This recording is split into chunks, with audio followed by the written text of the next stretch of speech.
श्री शिवाय नमस्तुभ्यम दर्शकों। पंचांग के अनुसार प्रत्येक साल अश्विन माह के कृष्ण पक्ष की एकादशी को इंद्रा एकादशी व्रत रखा जाता है। एकादशी का व्रत भगवान विष्णु को समर्पित है।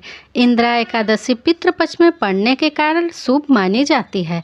मान्यता है कि इंद्रा एकादशी व्रत के प्रभाव से 88,000 ब्राह्मणों को भोजन कराने का पुण्य और 7 पीढ़ियों तक के पितरों को तृप्ति प्राप्त होती है। तो दर्शकों, आइए जानते हैं साल 2025 में इंद्रा एकादशी व्रत तिथि, पूजा व पारण का शुभ मुहूर्त, पूजा विधि और इस दिन क्या करें क्या ना करें इसके बारे में। साल 2025 में इंद्रा एकादशी का व्रत 17 सितंबर को रखा जाएगा। एकादशी तिथि प्रारंभ होगी 17 सितंबर प्रातःकाल 12:21 पर। एकादशी तिथि समाप्त होगी 17 सितंबर रात्रि के 11:39 पर। गोधूली मुहूर्त है सायंकाल 6:24 से सायंकाल 6:47 पर। पारण का समय है 18 सितंबर प्रातःकाल 6:07 से प्रातःकाल 8:34 तक। द्वादशी तिथि की समाप्ति का समय है रात्रि के 11:24 पर। तो आइए दर्शकों, जान लेते हैं इंद्रा एकादशी के दिन पूजा विधि क्या किस तरह से करनी चाहिए इसके बारे में। शास्त्रों के अनुसार एकादशी की सुबह स्नान के बाद सूर्य को जल अर्पित कर व्रत का संकल्प लें।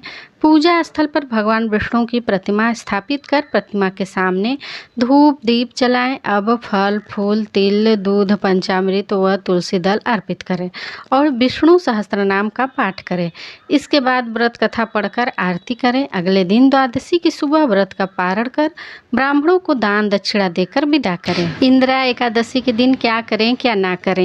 पितृपक्ष की एकादशी के दिन प्रातः स्नान कर सूर्यदेव को जल का अर्घ्य देकर तर्पण करना चाहिए।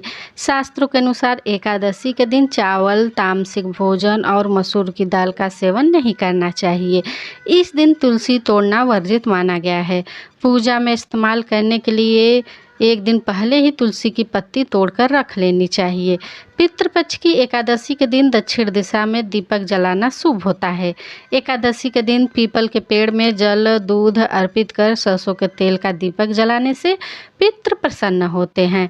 तो दर्शकों, वीडियो पसंद आने पर चैनल को सब्सक्राइब कर लें और वीडियो को जितना ज़्यादा हो लाइक और शेयर कर लें। मिलते हैं अपने नेक्स्ट वीडियो में एक नए उपाय के साथ। तब तक के लिए श्री शिवाय नमस्तुभ्यम। हर हर महादेव।